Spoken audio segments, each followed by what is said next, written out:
Paolo Avellino, hindi payag sa request ni Gerald Anderson sa movie comeback kay Kim Chiu.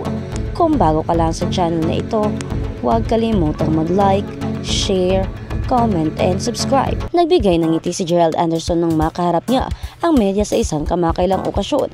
Ang kanyang magilyo na pakikitungo sa press ay agad na nagbigay ng pag-asa sa kanyang mga tagahanga na sabik niya naghihintay ng balita tungkol sa kanya. Ang pagkakataong ito na tila ay isang magandang pagkakataon para kay Gerald na ipakita ang kanyang pagiging approachable at open sa mga tao ng media na tiyak na nagpapasaya sa kanyang mga taga-suporta. Isa sa mga pangunahing paksa ng mga pag-uusap ay ang kasalukuyang pelikula ng kanyang girlfriend na si Jolie Barreto. Ang pelikulang ito na kasama ang kanyang dating ka-love team na si Joshua Garcia ay tila nagbigay ng bagong sigla sa kanilang dating tambalan. Ang pelikula ni Jolie at Joshua ay umani ng malaking tagumpay sa takilya na sinalubong ng mga positibong feedback mula sa mga netizens.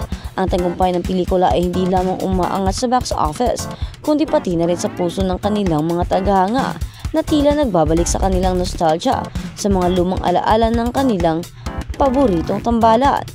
Dahil dito, hindi na nakapagtataka na agad na bumungad ang tanong kay Gerald kung may posibilidad ba na muling magkatrabaho sila kay Kim Chiu. Sa nakaraan ng mga taon, maraming tagahanga ang nagkaroon ng pag-asa na makita silang muli sa isang proyekto na parang inaasahan nilang muling magbabalik ang magic sa kanilang dalawa. Maramdaman noong sila pang magkasama sa isang serye o pelikula. Sa pagtatanong ng media tungkol sa posibilidad na muling makatrabaho ni Kim Chiu, ay agad na sumagot si Gerald na wala siyang nakikitang problema kung sakaling magkaroon ng pelikula at pagkakataon na magtrabaho muli sila ni Kim. Ang kanyang tugon ay puno ng positibong pananaw at bukas na pag-iisip na tila nagpapakita ng kanyang mga profesional na pag-uugali at respeto sa kanyang dating kapareha. Sa kabila ng kanilang pagkakaiba ng landas sa personal na buhay, mukhang handa pa rin si Gerald na makipagtulungan kay Kim kung sakali mang dumating ang pagkakataon. Samantala, si Paolo Avellino ay isa ring kilalang aktor ay agad nag-react sa issue. Ang kanyang reaksyon ay tumutok sa kanyang sariling pananaw at karanasan sa industriya. Si Paolo ay may sariling karera at proyekto ay maaaring may ibang opinion o pananaw hindi sa usaping ito. Ngunit hindi matawaran ang kanyang pagkakaalam sa dynamic ng showbiz at kung paano ito nakaapekto sa mga artista. Ang kanyang reaksyon ay maaaring magbigay ng karagdagang insight sa kung paano nakikita ng iba pang mga artista ang posibilidad ng muling pagtutulungan ng dating magkapareha. Sa kabuuan, ang sitwasyon ay nabibigay ng pagkakataon para sa media, tagahanga at mga artista na magmumuni-muni tungkol sa mga dating tambalan at ang kanilang mga kasalukuyang estado sa industriya. Ang pagbabalik tanaw sa mga dati nilang proyekto ay maaaring magbigay ng inspirasyon sa mga tagahanga at magbukas ng mga bagong posibilidad para sa mga artista. Sa pagtatapos ng araw, ang ganitong mga pag-uusap ay bahagi ng natural na daloy ng showbiz na nagpapakita ng buhay at patuloy na pag-unlad ng mga paborito nating artista. Ang mga ganitong pagkakataon ay mahalaga hindi lamang para sa mga tagahanga, kundi pati na rin sa mga artista na patuloy na naghahanap ng mga bagong paraan upang makipag-ugnayan sa kanilang audience at makapagbigay ng bagong halaga sa kanilang mga tagumpay at karanasan sa industriya. At sa kabilang banda, Kim Chiu, binigyan pala ng kilig na mensahe ni Paolo Avellino bagong Tanduay event. Kim Pao booking ulit. Nag-uumapaw na naman ang kilig vibe sa pagitan ni Kim Chiu at Paolo Avellino. Matapos ibunyag ng isang insider na si Paolo ay nagpadala umano ng sweet na mensahe kay Kim bago ito mag-perform sa isang Tanduay event. Ang Kim Pao tandem na matagal nang sinusuportahan ng kanilang fans ay muling naging sentro ng usap-usapan dahil tila hindi na mapigilan ng kilig na kanilang pagitan dalawa. Ang sweet message ni Paolo ayon sa balita, ilang oras bago ang Tanduay event kung saan si Kim ay isa sa mga pangunahing performer. Isang kilig na mensahe mula kay Paolo ang natanggap niya. Good luck sa performance mo, Kimi. You'll do great as always. Proud of you. Umani ang bahagi ng mensahe ni Paolo. Agad itong nagdulot ng kasiyahan kay Kim na mas lalong nagpasigla sa kanyang performance.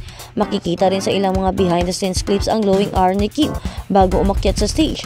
Ayon sa mga malapit na aktres, tila napakaganda ng mood ni Kim noong gabing iyon na parang inspired na inspired. Kim Pao fans to the suporta, hindi pinalagpas ng mga tagahanga ang pagkakataong ito upang magpakilig sa social media. Ito ay upang ipakita agad na trending ang hashtag na Kim Pao Forever. Puno ng suporta at masayang komento mula sa kanilang mga fans. Iba talaga ang glow ni Kim bagay si Paolo at nagpapasaya sa kanya. Komento ng isang fan naman, Paolo keep supporting Kim. Bagay na bagay kayo. Dagdag pa ng isa, chemistry na hindi matatawaran. Sa kabila ng pagiging busy nila sa kani-kanilang mga proyekto, hindi maitatanggi na nanatiling ang natural na chemistry ng dalawa. Maraming fans ang umaasa na magpapatuloy ang kanilang tambalan, hindi lamang sa screen kundi pati na rin sa totoong buhay. Ano ang susunod para sa Kim Pao?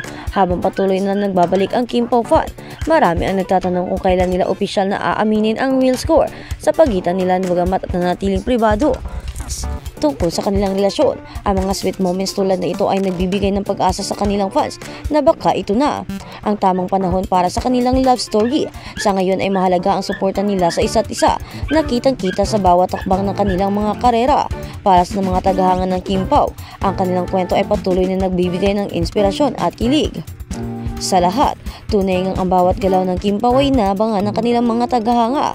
Abangan ang susunod na kabanata sa kilig journey ni na Kim Chiu at Paolo Avellino. At habang sa kabilang balita naman, Davao Conyo, pinuri sa hindi pagpatol sa isyu ni Marisa Cal. Hinahangaan ng mga netizens ang content creator na si Davao Conyo o Philip Hernandez sa totoong buhay dahil sa hindi nito pagsasali sa hype ng Marisa Cal Anthony Jennings issue. Isang netizen kasi ang nag-request nito na gawa ng content o parody ang lumalabas na issue ng kapamilya aktres matapos maglabas ng screenshot si Jan Villanueva ng intimate convo nila ni Anthony Jennings. Maka-entry po for Maris issue please, haha. Looking forward request ng netizens kay Davao Conyo. Imbis na pagbigyan ay kinontra ng content creator ang netizens at pinagsabihan itong hindi magandang gawing katatawanan ang hinagpis ng iba. Hindi maganda ang pinagtatawanan ang pinagdadaanan. Sana hindi mo ma-experience yan, sabi pa ni Davao Conyo sa netizens. Making fun of others for the sake of quick views is one of the lowest form of content. It's lazy and malicious. Dagdag pa niya, naiintindihan naman ni Davao Conyo na paminsan ay pinagaan ang sitwasyon sa pamamagitan ng pagpapatawa. Pero hindi ito maganda kung ang plano ay itarget ang tao dahil sa nagawa nitong pagkakamali. Gets ko when we make things lighter through humor or when we make other people accountable of their actions, especially people in power. But when it's specifically targeted someone who made a mistake, and mind you, we all do, it's off-putting. Shaming a mistake is different from shaming an evil person. Giit pa ni Davao Conyo, this type of people who take advantage of other people's shame will do the same to you if you were in the same situation. So be very careful around them. Dagdag pa niya, agad ngang nag-trending at hinangaan si Davao Conyo sa X or dating Twitter. Hindi ako nagkamali sa sinusuportahan kong content creator, saad ng isang netizen. Comment naman ng isa, down to earth talaga si Davao Conyo. That's why I love him. In a situations like this, you can clearly recognize people with genuine intelligence, high EQ, and class, not just someone pretending to be smart while desperately chasing out, say pa ng isa.